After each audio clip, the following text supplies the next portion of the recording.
मी आज विधिमंडळात येण्यापूर्वी आझाद मैदानला गेलो होतो आणि आझाद मैदानामध्ये एकतर विनाअनुदानित शिक्षक आणि दुसरं म्हणजे गेले अनेक वर्ष आम्हाला घरं द्या ही मागणी करणारे गिरणी कामगार ह्या दोघांची आंदोलनं तिकडे सुरू आहेत.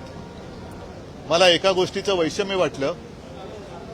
महाराष्ट्राच्या विधिमंडळाचं अधिवेशन इकडे सुरू आहे, लोकप्रतिनिधी इकडे आलेले आहेत, परंतु लोक ज्या व्यथा त्यांच्या वर्षानुवर्ष मांडतायत ते मात्र आझाद मैदानात तिकडे आंदोलन करतायत. साहजिकच आहे, शिक्षकांना सुद्धा आम्ही वचन दिले की आम्ही तुमच्या लढ्यामध्ये, तुमच्या न्याय हक्काच्या लढाईमध्ये तुमच्या सोबत आहोत. गिरणी कामगारांचा तर प्रश्नच नाही, कारण गिरणी कामगारांचा संप जर का तांत्रिकदृष्ट्या पाहिलं तर अजूनही सुरू आहे आणि त्यावेळेला या गिरणी कामगारांच्या तोंडाला पानं पुसण्यात आली. वनथड हा जो काही प्रकार केला गेला, गिरणी कामगारांची घरं तर गेलीच, गिरण्यांच्या जमिनी गेल्या, तिकडे टॉवर्स उभे राहिले, अनेक मॉल्स उभे राहिले आणि ज्या गिरणी कामगारांनी रक्त सांडून घाम गाळून ही मुंबई उभी केली, नवे संयुक्त महाराष्ट्रामध्ये आंदोलन करून ती मिळवून दिली, तो गिरणी कामगार मात्र स्वतःच्याच नगरीमध्ये बेघर झाला. आमच्यावरती नेहमी एक आरोप केला जातो जो अर्थातच खोटा आहे की शिवसेनेने मराठी माणसासाठी काय केलं. माझं सरकार जर का यांनी पाडलं नसतं तर साहजिकच आहे, मी यांना सर्व गिरणी कामगारांना आणि सरकारी कर्मचाऱ्यांना देखील पोलिसांना सुद्धा घरं द्यायला सुरुवात केलीच होती. पण विशेषतः गिरणी कामगारांना पोलिसांना ही मुंबईमध्ये घरं दिली असती, पोलिसांना मिळत आहेत पण अजूनही दिली असती.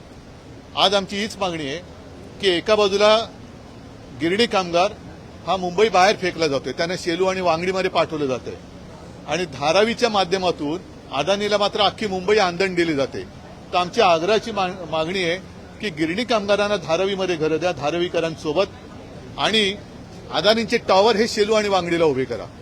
जाऊ दे तिकडे देवनार डम्पिंग ग्राउंडवरती अदानींनी जरूर टॉवर बांधावे, नाहीतरी त्यांना भरपूर टीडीआर मिळालेलाच आहे, तो टीडीआर त्यांनी देवनार डम्पिंग ग्राउंडवरती वापरावा, तो टीडीआर त्यांनी शेलू आणि वांगडीला वापरावा, तिथे सगळे टॉवर बांधा. पण ज्यांनी हक्कानी मुंबई मिळवून दिली त्या गिरणी कामगारांना मात्र तिथे पाठवण्याच्या ऐवजी गिरणी कामगारांना धारावीत घरं द्या.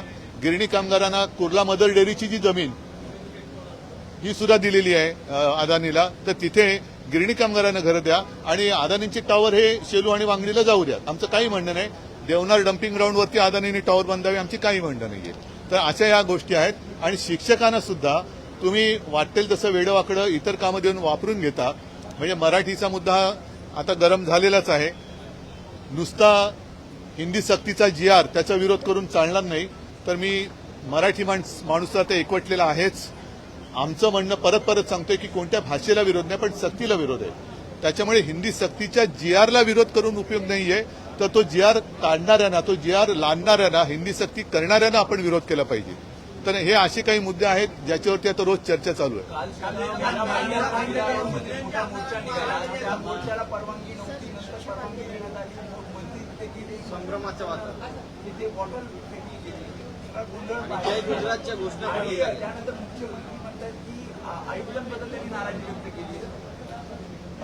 एकूणच हा प्रकार सगळा जो चाललाय तो संतापजनक आहे.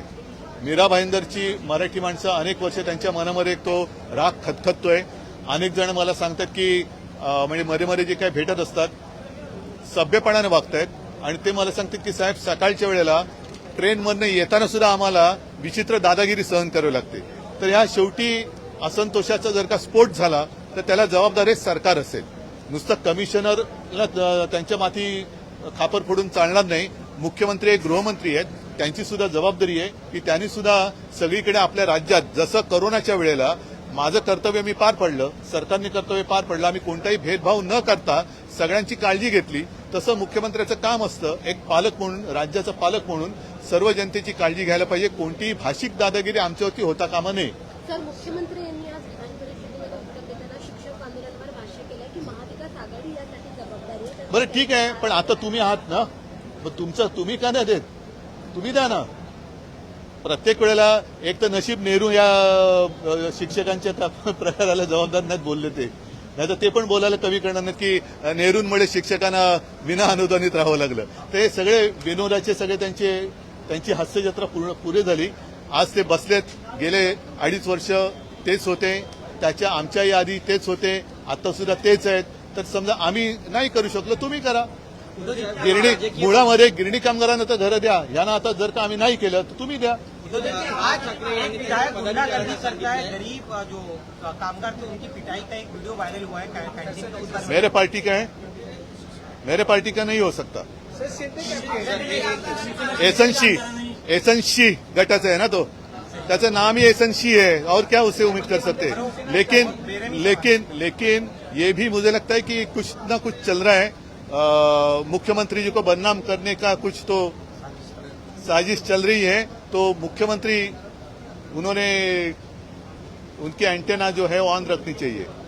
आणि मला असं वाटतं की असं जर का कोण वागत असेल तर मुख्यमंत्र्यांनी असं मी ऐकलं की त्यांच्यावरती सक्त कारवाई करण्याचे आदेश दिलेत. करतात की नाही ते थोड्या दिवसात कळेल. नाहीतर मग मी म्हणेन की मुख्यमंत्र्यांचं त्याला पाठबळ आहे की काय.